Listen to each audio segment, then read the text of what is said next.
pagi ini.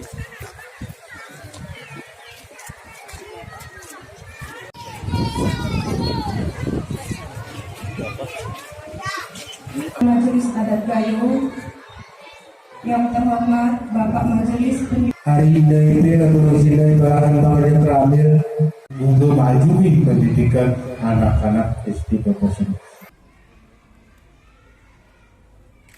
Bagaimana juga adab dan istiadat ini tidak hilang, tidak punah.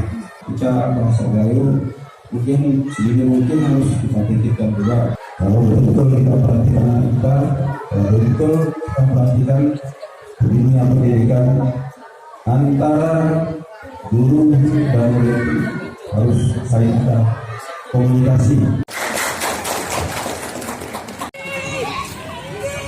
Maaf,